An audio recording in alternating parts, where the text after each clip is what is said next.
কারো কেউ নই কো আমি, কেউ আমার নয়, কোনো নাম নেই কো আমার, শোনো মহাশয়। কারো কেউ নই কো আমি, কেউ আমার নয়, কোনো নাম নেই কো আমার, শোনো মহাশয়। ওয়েলকাম টু টক ঝাল মিষ্টি উইথ ইপসিতা। আর আমি ইপসিতা, এখানে নো গালাগালি, নো কিস্তি, অনলি মস্তি। তো যাই হোক, অনেক নিজের মনের সাথে যুদ্ধ করে একটা ভিডিও আপনাদের সাথে শেয়ার করতে চলেছি। কিছু কথা ভিডিওর মাধ্যমে, কিছু কথা। তো ফার্স্টে ইন্ট্রোডাকশনে যে গানটা গাইলাম, সেই গানটা এখন কেন গাইলাম? তো হ্যাঁ, সবসময় আমরা শুনতে পাই যে এই ওয়াইটিতে বা সোশ্যাল মিডিয়াতে কেউ কারুর নয়, কোনো সম্পর্ক এখান থেকে তৈরি হয় না। তো আমি কিন্তু এটা এই ক্ষেত্রে বলবো যে এই কথাটা যে সম্পূর্ণ সত্যি তা নয়, আবার মিথ্যাও যে তা নয়। দুরকমই আছে। সম্পর্ক হয়ও, সম্পর্ক তৈরি হয়, সম্পর্ক ভাঙে গড়ে। এই সব সম্পর্কের পেছনেই, ভাঙা গড়ার পেছনে একটা জিনিসই মেন, সেটা হচ্ছে স্বার্থ। তো সেই স্বার্থ দিয়ে যদি বলতে হয়, তাহলে তো সেই জিনিসটা মহাভারতের যুগ থেকে চলে আসছে। কথা হ্যাঁ ইয়ে স্বার্থ কি পরমার্থ কি, এটা তো বলেইছে। তো এই কথাগুলো ওখানেও তো স্বার্থ ছিল। তো মানুষ মানেই স্বার্থ, স্বার্থ ছাড়া সম্পর্ক হয় না যে তা নয়, খুব কম হয়। ঠিক আছে? তো আপনাকে জানতে হবে, বুঝতে হবে। আপনার জীবনে প্রচুর এরকম মানুষ আসবে কিন্তু, যে আপনাকে নিঃস্বার্থভাবে ভালোবাসবে, কিন্তু আপনাকে ওই ভিড়ের মাঝখানে খুঁজে দিতে হবে যে কে অ্যাকচুয়ালি আপনাকে ভালোবাসে আর কে স্বার্থ নিয়ে আপনার সাথে মিশছে। তো বেশিরভাগ ক্ষেত্রেই কি হয় যে বোঝা যায় না, মানুষ ঠিক ভুল মানুষটিকেই চুজ করে ফেলে। তো এই এতগুলো কথা বলছি জাস্ট ফর ইন্ট্রোডাকশন, কি নিয়ে হচ্ছে। তো অনেক বললাম যে আমি একটা কমিউনিটি পোস্ট দিয়েছিলাম, সেখানে বলেছিলাম যে বেশ কিছুদিন ধরে কিছু কথা আমাকে কুড়ে কুড়ে খাচ্ছে ভেতর থেকে। কিছু কথা উঠে আসছে, যে কথাগুলো আমি অবশ্যই ইগনোর করছি, কিন্তু আবার সম্পূর্ণ ইগনোর করা যায় না। ঠিক আছে? কিছু যেমন খুব এমন এমন কথা যারা আসছেই আমাকে হার্ট করতে, তাদেরকে আমার বিশেষ কিছু বলার নেই। তো আমি বেশিরভাগ ক্ষেত্রে ইগনোর করি, কিন্তু এক এক সময় এমন এক একটা কথা হয় যেগুলো কিন্তু ইগনোর করা যায় না, কারণ সেগুলোর সাথে মানে বিশেষভাবে আপনার অস্তিত্ব, আপনার মান সম্মান সমস্ত কিছু জড়িয়ে আছে। আমরা এখানে এই জায়গাটায় যে কাজ করতে এসেছি, অনেকেরই অনেক কিছু লাগবে, অনেকেরই অনেক কিছু লাগবে, বেশিরভাগ ক্ষেত্রেই টাকা লাগবে। কিন্তু সেই টাকার সাথে সাথে অনেক মানুষ এরকম আছে যে টাকা তো কামাবো, পরিচিতি কামাবো, তার সাথে সাথে সম্মান কামাবো, এই ইচ্ছা নিয়ে তারা আসে। তো আমি সেই দলের মধ্যেই পড়ি, যার টাকা তো লাগবে, কিন্তু তার সাথে সাথে নিজের একটা আইডেন্টিটি, যেটা আর কি ছিল না। এই ইউটিউবে আসার আগে আমি কি ছিলাম? তো ইউটিউবে আসার আগে আমি কি ছিলাম?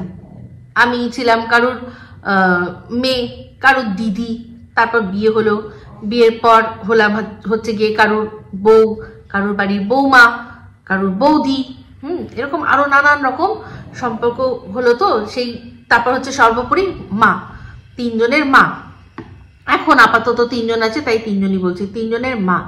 তো সেই তিনজনের মা হিসাবেই আমি সবচেয়ে বেশি, যদি আমার আইডেন্টিটি হয় তো কারোর মা হিসাবে। আর তার উপর অবশ্য যেহেতু আমার বর একটু পপুলার, তো তার বউ হিসাবেও আমার কিন্তু আলাদা একটা পরিচিতি ছিল।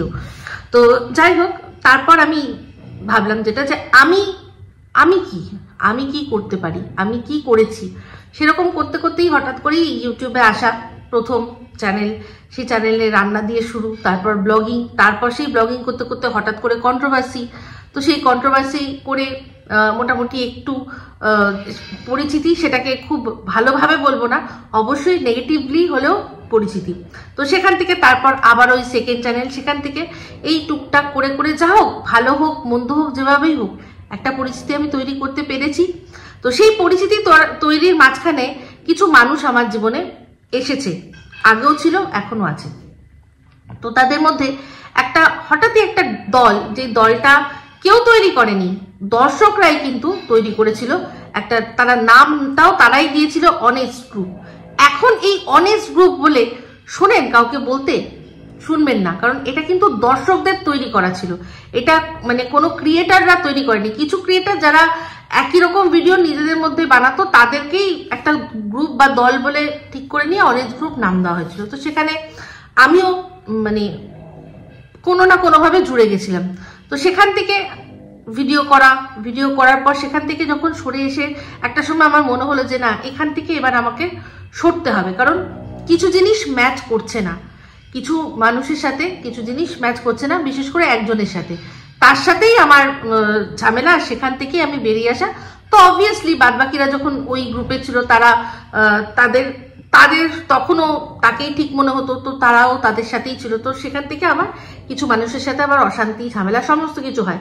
তো যখন ওই গ্রুপে ছিলাম তখন এই যার কথা বললাম, যার সাথে আমার ঝামেলা, অবশ্যই আমাদের এই যে ঘোড়ামুখী, তো সেই ঘোড়ামুখীর সাথে যখন ঝামেলা, তখন কিছু মানুষ আমাকে এসে পোক করতো। যখন ঝামেলা ছিল না তখন আমি যখন ও যে কথাগুলো বলতো তার সপক্ষে আমি যখন কথা বলতাম, কিছু মানুষ এসে আমাকে পোক করতো যে আপনি তো এত ভালোভাবে ভদ্রভাবে বলেন, ওর মুখের ভাষা শুনেছেন, ও দেখেছেন কিভাবে বাচ্চাদের অ্যাটাক করে, আপনি কি করে এই জিনিসগুলো মেনে নেন। তো বেসিক্যালি ওর সম্পর্কে আমাকে মানুষ এসে কমপ্লেন করতো। তো সেখানে আমি বলেই দিয়েছিলাম একদিন যে আমি ভাই ওই শুটকি শুধরাও সেন্টার খুলিনি, আমার সম্পর্কে যদি কিছু অভিযোগ থাকে আপনারা আমাকে সরাসরি বলুন, আমি কোথায় ভুল করছি, কে কোথায় ভুল করছে তার দায়িত্ব তো আমি নেব না, এই কথাটা বলেছিলাম তখন। ঠিক আছে, তো তারপর যখন ওইখান থেকে চলে আসা, সেই শুটকির থেকে সরে আসা, তারপরেও কি সিনারিওটা চেঞ্জ হলো? তো সেটা নিয়ে বলছি অবশ্যই না। এখন যখন আমি ইন্ডিভিজুয়ালি ভিডিও করি, সেই ইন্ডিভিজুয়ালি ভিডিও করতে গিয়ে এখন আবার আরেকজনের সম্পর্কে আমাকে এসে কমপ্লেন করা হয়। সে কে? সে হচ্ছে সীমা। তো সীমার কথাটা বলি, ওই অনেস্ট গ্রুপে যখন বেরিয়েছিলাম, এই সীমার সাথেই একটা অন্যায় হয়েছিল, সেটা নিয়ে প্রতিবাদ করেছিলাম, যার বিরুদ্ধে আমাকে জঘন্যভাবে এই শুটকি যা নয় তাই, দোগলা, হিপোক্রেট, ছোট লোক, এরকম নানান রকম কথা বলেছিল। আমি ওকে কিন্তু বলেই ওর বিরুদ্ধে ভিডিওটা নামিয়েছিলাম, কিন্তু ওকে বলেই একবার ওয়ার্নিং দিয়ে যে তুমি আমার সম্পর্কে এরকম কথা বলছো, আমি কি করতে পারি তুমি জানো না, তোমার বিরুদ্ধে আমি কি ভিডিও নামাতে পারি, কারণ তুমি যে কথাগুলো বলছো ও সম্পূর্ণ ভুলভাল কথা বলছো। ঠিক আছে, তো যাই হোক, তো তখনও আমাকে ওর সম্পর্কে বলা হতো। এখন সীমার সম্পর্কে, আমি আর সীমা আমরা বন্ধু, আপনারা বিশ্বাস করবেন কিনা জানি না, আমি কিন্তু বরাবরই বলেছি যে আমি ইউটিউবের জন্য অ্যাটলিস্ট মিথ্যে কথা বলবো না। জীবনে চলার পথে মিথ্যে কথা বলতে হয় না এরকম কোনো মানুষ নেই। আমি এখনো যদি রনকে রেখে নিচে যাই, ওকে কিন্তু বলতে হবে এই যে আমি মাম্মা দাঁড়াও আমি একটু টয়লেট থেকে আসছি, তো মিথ্যে কথা কিন্তু বললাম, কিন্তু সেই মিথ্যে কথাটা বললাম কেন? সে কারণ বাচ্চাটা কাঁদবে সেই জন্য। ঠিক আছে, তো আমি জীবনে চলার পথে যখন দরকার পড়বে অবশ্যই মিথ্যে কথা বলবো, কিন্তু কখনোই সেটাকে ইউটিউবের মধ্যে আনবো না। ইউটিউবের মধ্যে আমি কখনোই কোনো মিথ্যা কথা বলবো না, আর বলি না, আর বলবো না। ঠিক আছে, তো ওর আর আমার মধ্যে কিন্তু বিশ্বাস করবেন কিনা জানি না, আমাদের যখন বন্ধুত্বটা প্রথম থেকেই হয়েছে, যখন প্রথম আলাপ হয়েছে, ওর সম্পর্কে আমি যখন জেনেছি, বিশেষ করে ওকে আমি বন্ধু, তখন আমার বেশি করে আমি মনে হয়েছে যে হ্যাঁ একে আমি বন্ধু করতে পারি। যখন দেখলাম যে ও নিজের সম্পর্কে এমন একটা বিস্ফোরক তথ্য আমাদের সামনে দিল, যেটা কিনা ও যদি না বলতো আমাদের পক্ষে জানাই সম্ভব ছিল না, সেইটার থেকে ওই অনেস্টিটাকে ভালোবেসে আমি ওকে ভালোবেসে ফেলেছি। ঠিক আছে, তো সেম ও আমাকে পছন্দ করে, এবার ও কতটা ভালোবাসে সেটা ও বলতে পারবে, সেটা তো আমি বলতে পারবো না।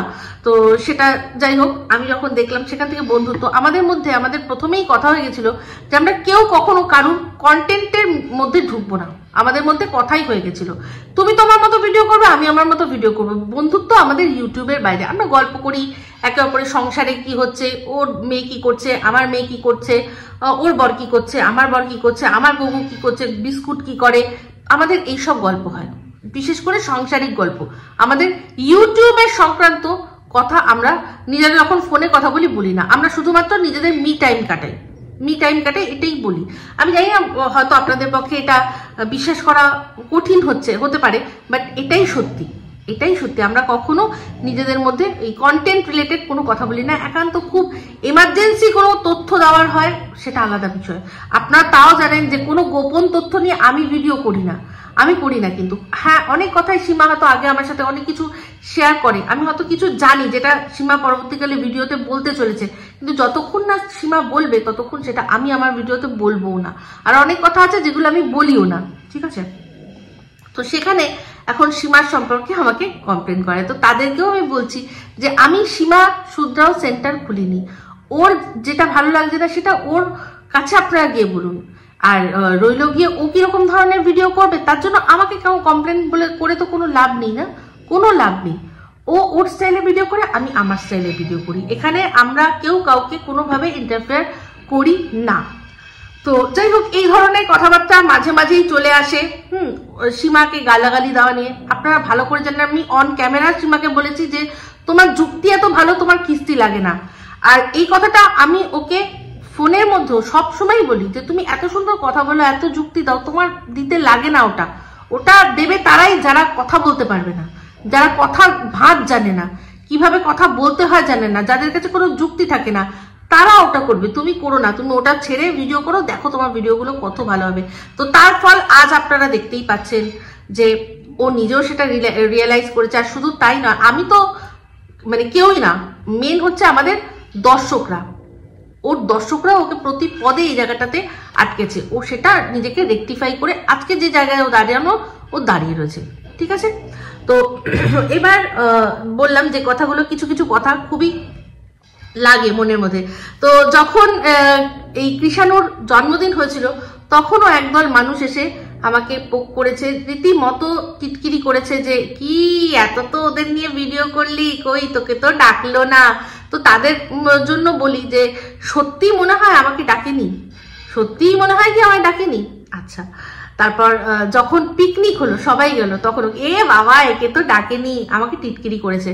তো ওটা পিকনিক ছিল, সবাইকে ডাকার মানে ডেকেছে এখানে, সবাইকে যারা টিটকিরি দিয়ে দিচ্ছে তারাও চাইলে গিয়ে যেতে পারতো, ওখানে জয়েন করতে পারতো। তো আমি কি চাইলে যেতে পারতাম না? কি মনে হয় আমাকে ডাকেনি? সবাইকে তো ডেকেছে, আমাকে ডাকেনি। তো আমি এই প্রশ্নগুলোর উত্তর দিতে পছন্দ করি না, আমি চাই না, এইগুলো আমি ইগনোর করতে পারি, এগুলো নিয়ে আমার কোনো চাপ নেই। কিন্তু একটা কথা এখন রিসেন্টলি উঠছে, এখন আমাকে বলছে যে এই হোয়াটসঅ্যাপ গ্রুপে গিয়ে তো ভালোই বান্ধবী ললিতার মাধ্যমে টাকা তুলছি। এই জায়গাটাতে আমার আপত্তি, কারণ এই জন্যই আমি বলছি যে কিছু কিছু কথা ক্লিয়ার হওয়া ভালো। তো আমি সীমাকেও বলবো, সীমা তোমার প্রচুর ব্যস্ততার মাঝখানে তুমি তোমার আলাদা করে আমার জন্য ভিডিও করতে হবে না, তুমি ভিডিওর মাধ্যমে অন্তত এই জিনিসটা ক্লিয়ার করে দিও যে আমি কি ওই গ্রুপে ছিলাম, আমি কি গ্রুপে আছি, আমি কোনো হোয়াটসঅ্যাপ গ্রুপে কিন্তু নেই। তো আপনাদের কি মনে হয় সীমা কি আমাকে বলেনি গ্রুপ জয়েন করার কথা? অবশ্যই বলেছে, কিন্তু আমি একটাই কথা বলেছি যে আমার পক্ষে গ্রুপ জয়েন করা সম্ভব হবে না, কারণ আমার ফোনে আমি আমার স্পেস আমি যখন তখন বন্ধ করে রাখি, আমি হোয়াটসঅ্যাপ আনইনস্টল করে রাখি, আমি থাকবো অথচ পার্টিসিপেট করবো না, সেরকম আমি চাইনি। আমি যেহেতু পার্টিসিপেট করতে পারবো না সেই জন্যই আমি ওটা জয়েন করিনি, আমার এটাই একটা প্রবলেম ছিল। ঠিক আছে, তো অবশ্যই সীমা আমাকে নিশ্চয়ই জয়েন করার কথা বলেছিল, কিন্তু আমি করতে পারিনি। ঠিক আছে, তো এইবার চলে আসি যে কথাটা আমি পরিষ্কার বলে দিলাম যে আমি কিন্তু যে গ্রুপেই নেই, তো সেখানে টাকা পয়সার প্রশ্নই কখনো আসে না। তো এবার বলুন চিন্তা করে যে আমার পক্ষে কি সীমা ওখানে যাওয়া কোনো মানে অবাক্যের কোনো ব্যাপার ছিল? চিন্তা করে দেখুন, আজকে সীমার যখন দরকার পড়েছে, আমি বললাম যে ওর সাথে আমার বন্ধুত্ব, আর বন্ধুত্বটা ইউটিউবের বাইরে, যখন ওর দরকার পড়েছে আমি সারা রাত ওর সাথে হসপিটালে ছিলাম, যখন ওর দরকার পড়েছে। হ্যাঁ, তো যে মানুষটা রাত থেকে ভোর অবধি হসপিটালে কাটিয়ে দিতে পারে তার বন্ধুর পাশে, সে চাইলে কি সন্দীপদের বাড়িতে পৌঁছতে পারতো না? পারতাম না কি? এতটা এইটুকু সাপোর্ট কি আমার বাড়ির থেকে আমাকে করতো না? যে সাপোর্ট করতো সে নিজেও তো আমার সাথে সারা রাত, মানে আমার বর সারা রাত দাঁড়িয়েছিল আমার পাশে ঠায় ওই কেপিসিতে, যেদিন সীমার সবচেয়ে বেশি ওর প্রয়োজন ছিল কাউকে, যখন ওর পাশে কেউ ছিল না, সেই দিনটা আমি ছিলাম। মনে পড়ছে যে রাতে স্ট্রাইক পড়েছিল, পরপর 2-3টে স্ট্রাইক পড়েছিল, কান্নায় ভেঙে পড়েছিল, সেই রাতে সারাক্ষণ আমি ছিলাম ওর সাথে। তো আমি ওর সাথে বন্ধুত্বটা আমার সেরকমই, আমি যখনই ওর দরকার পড়বে তখন আমি যাব, যখন আমি মনে করবো যে আমাকে এখন দরকার, আমি ওর পাশে যাব, বাদবাকি ওর মতো আমি আমার মতো। আমি চাইলে ওই আমি কৃষাণুর জন্মদিনেও যেতে পারতাম যদি সত্যি আমার মনে হতো, আর যদি মনে হচ্ছিল যে পিকনিক, সেখানেও আমি যেতে পারতাম, কিন্তু আমি যাইনি। একটাই কারণ, আমি বলেছিলাম এই সমস্ত কিছু থামুক, একটা কোনো রাস্তায় আসুক, তারপর আমি যাব। এখন আমি যাব না, যতক্ষণ এই কন্ট্রোভার্সির মধ্যে রয়েছি ততক্ষণ আমি যাব না, এই কথাটা আমি বলেছিলাম। নাহলে আমার কি ইচ্ছা করে না, অবশ্যই ইচ্ছা করে কৃষাণুর সাথে সামনাসামনি 1 to 1 দেখা করার। আবারও আমি ঠিক করেছিলাম একদিন, যে মনে হয়েছিল যে এই দিন আমার সীমার পাশে থাকার দরকার। সেটা কোন দিন জানেন? যেদিন ও শাশুড়ি মায়ের কাজ হচ্ছিল, ওই যে অনুকূল ঠাকুরের আশ্রমের কথাটাও কিন্তু আমি ওকে বলেছি যে তুমি অনুকূল ঠাকুরের আশ্রমে গিয়ে এই যে সাধ্য শান্তির কাজটা করো, কারণ ওনারা খুব সুন্দর করে নিষ্ঠাভাবে দারুণভাবে করিয়ে দেয়, তোমাদের কোনো কিছু ঝামেলাই করতে হবে না। কারণ একদিকে শুভদা অসুস্থ, শুভদাকে নিয়ে টানা পড়েন, তার মধ্যে যদি এত সব আয়োজন, সীমা হিমশিম খেয়ে যেত, পারতো না। তো সেই জন্য আমি সেদিন ঠিক করেছিলাম যে আমি সেদিন যাব ওর সাথে দেখা করতে, মানে ওই অনুকূল ঠাকুরের আশ্রমে ওর পাশে গিয়ে দাঁড়াতে যাব। কিন্তু আপনারা সবাই জানেন সেদিন আমার ছেলে অসুস্থ হয়ে গেল, ভোর রাতে ছেলে অসুস্থ হয়ে গেল, সারাদিন বৃষ্টি, সেই জন্য আমি গিয়ে ওর পাশে দাঁড়াতে পারিনি। ঠিক আছে, আশা করি আপনাদের বোঝাতে পারলাম। তো আমার বন্ধুত্বটা ওই রকমই থাকবে। একজন কমেন্ট করেছে, সে বলেছে যে তুই তো সীমার জন্য ওপরে উঠতে পারছিস, সীমার পাচেটে ওপরে উঠতে পারছিস। তো তাকে আমি বলেছি যে তাহলে সীমা যে তার ভিডিওতে বারবার আমার নাম নেয়, তাহলে সীমা কি আমার পা চাচ্ছে? তখন সে আমায় বলেছে যে সীমা তোকে করুণা করে। তো সেই কথাটা আমার খুব খারাপ লেগেছে, যে আমি মানে সীমাকে জিজ্ঞাসা করছি, সীমা তুমি কি আমাকে করুণা করো কোনোভাবে? হ্যাঁ, তো যাই হোক, বললাম খারাপ লেগেছে, কিন্তু অ্যাকচুয়ালি সব ব্যাপারটা বুঝি। এই সমস্ত কিছু হচ্ছে কি জন্য জানেন? এই যে সীমার এখন 50K হতে যাবে না, সেই জন্য চাইছে মানুষ যে ওকে যদি ওর পাশ থেকে ওর আসল ভালোবাসার মানুষগুলোকে সরিয়ে দেওয়া যায়, তাহলে ওকে একটু ডাউন করা সম্ভব। তাহলে কি হবে, ওর মনের মধ্যে এমন কিছু চলবে যার জন্য ও ভিডিও সেরকম ভাবে দিতে পারবে না, আর ওর ওই 50Kটা হতে অনেক ডিলে হবে। সেই জন্য এই সমস্ত কিছু বিভিন্ন আইডি থেকে বিভিন্ন জিনিস আমার ওপর দেওয়া হচ্ছে, কারণ ভালো করেই জানে যে সীমাকে ভালো বুদ্ধি দেওয়ার জন্য আমি অলওয়েজ আমি আছি। যদি আমাদের সম্পর্কে ফাটল ধরাতে পারে, তাহলে কিন্তু যাই হোক, যেভাবেই হোক, সীমার একটু হলেও যে জিনিসটা মানে আমার সাথে শেয়ার করে, আমার সাথে কথা বলে, একটা বন্ধু ও জানে ওর পাশে আছে, সেই মানুষটাকে যদি সরিয়ে দেওয়া যায়, তো তাহলে তো তাকে একটা বেশ বড়সড় আঘাত দেওয়া হলো, তাই নয় কি? এটাই আমার মনে হয় এই সমস্ত নাটকগুলো করা এই কারণে। তো যাই হোক, আমি খুব ভালো করেই জানি যে সীমা আমাকে কোনো করুণা করে না। সীমা ভালো করে জানে যে আমার দুটো পা আছে, আমি দুটো পা দিয়ে আরামসে টুকটু করে ঠিক উঠে যাব, আমার কোনো তাড়া নেই। আমি আস্তে আস্তে মানে চলতে পারলে আমার খুব ভালো হবে, এটা খুব ভালো করে ও জানে। ঠিক আছে, তো যারা আসছেন আমাকে এরকম ভাবে পোক করতে, তাদের বলে রাখি সেগুড়ে বালি। সীমাকে ভালোবেসেছি আমি যখন নিজের থেকে, যদি ওকে ভালো না বাসতে হয়, সেটাও আমি নিজের থেকেই ভালোবাসবো না। আমাকে কেউ কিছু বলে করে মানে পিঞ্চ করে কোনোভাবে সরাতে পারবে না। তো আমি এটুকুই জানি ভালো করে, যে সীমাও খুব ভালো করে জানে যে আমাদের সম্পর্কের মধ্যে কোথায় কোন জায়গাটায় একটা স্পেসের দরকার আছে, কোথায় আমাদের একটা লাইন আছে। আমরা কেউ কখনোই কারোর লাইন ক্রস করি না। ওর সাথে আমার বন্ধুত্ব ইউটিউবের বাইরে। আজ আমি ভিডিও দিতে পারছি, কাল যদি নাও দিতে পারি, তাও অবশ্যই সীমার সাথে বন্ধুত্ব থাকবে। ঠিক আছে, তো এটাই বক্তব্য, যে এইভাবে পোক করতে এসে খুচিয়ে টুচিয়ে কোনো লাভ নেই। একজন পোক করছে আমাকে, আজকে একটা কমেন্টে বলছে যে দিদি এই গামলাকে সবাই বলছে যে ও ছিল বলে তাই জন্য নাকি তুমি পয়সা কামাতে পেরেছো। হ্যাঁ, যারা এই ধরনের কথা বলছে তারা এই গামলা, এই মানে গামলি, রুমালি, তারপর আরো যারা আছে তাদেরকে ভগবানের জায়গা দিয়ে দিয়েছে। তাদের বক্তব্য হচ্ছে এরা হচ্ছে সব ভগবান, এক একটা আস্ত ভগবান, তারাই সবাইকে অন্ন দিচ্ছে। তো আমি ভাই একটাই জিনিস জানি, যারা এই ধরনের কথাবার্তা বলে তাদের চেয়ে নাস্তিক আর কেউ নেই। তারা তাদের ইষ্টকে মানে না, তারা তাদের যে পূজ্য ভগবান তাকে মানে না, কোনোভাবেই মানে না, তারা উপরওয়ালাকে মানে না, তারা মানেই না। তারা মনে করে এই যে সব ব্লগাররা আছে তারাই আর কি ঘর চালাচ্ছে। তাহলে ভাই, তাহলে তাদের ঘর কে চালাচ্ছে? তাদের ঘর কে চালাচ্ছে? তারা কি কোথাও থেকে মানে মাটি কেটে এসে সেখান থেকে পারিশ্রমিক দিচ্ছে? তাদেরকেও তো চালাচ্ছে কোনো মানুষই, ভিউজ দিচ্ছে, সেখান থেকে সংসার চলছে। তো যারা এখান থেকে ইনকাম করছে তারা প্রত্যেকে কিন্তু কোথাও না কোথাও ডিপেন্ডেন্ট হয়ে রয়েছে। তো তারাও, যেসব বড় বড় ব্লগার বলুন, যে কোনো কন্টেন্ট ক্রিয়েটার বলুন, তারাও কিন্তু দর্শকদের মুখাপেক্ষী। তারা দেখবে, তারা ভিউজ দেবে, তবে রেভিনিউ জেনারেট হবে, তবে গিয়ে অ্যাকাউন্টে ঢুকবে। তো যারা নিজের হাতেই নিজের ভাগ্য নেই, তারা আবার অন্যের ভাগ্য কি নির্ধারণ করবে? তো যারা এই ধরনের বোকা বোকা কথা বলছে তারা শুধুমাত্র নাস্তিক, তারা তাদের ভগবানকে বিশ্বাস করে না, সেই জন্যই এইসব চুনোপুটি মানুষদেরকে ভগবানের স্থানে গিয়ে দিচ্ছে। তো আমি মনে করি যে আমি ভাই যেটুকু যা করছি, আমার ভগবান যে আছেন, আমার ঈশ্বর যে আছেন, সে আমাকে করাচ্ছেন। তার ইচ্ছার বিরুদ্ধে একটা পাতা নড়ে না। আমি যা যা করছি, যা যা বলছি, তারই অঙ্গুলি হেলনে আমি চলছি। সে আমায় যে রাস্তাটা দেখিয়েছে, আমি সেই রাস্তায় চলছি। ঠিক আছে? তো আমার যদি মানে কেউ যদি আমার ভাগ্য নির্ধারণ করতে পারেন, আমার পেট চালাতে পারেন, আমার সংসার চালাতে পারেন, অবশ্যই সেখানে আমার হাজবেন্ড আছে। আর তারপর যেটা আছে, যিনি আমায় হেল্প করছেন, তিনি হচ্ছেন আমার ভগবান। ওনাকে ওনার মতো, আমি আমার মতো।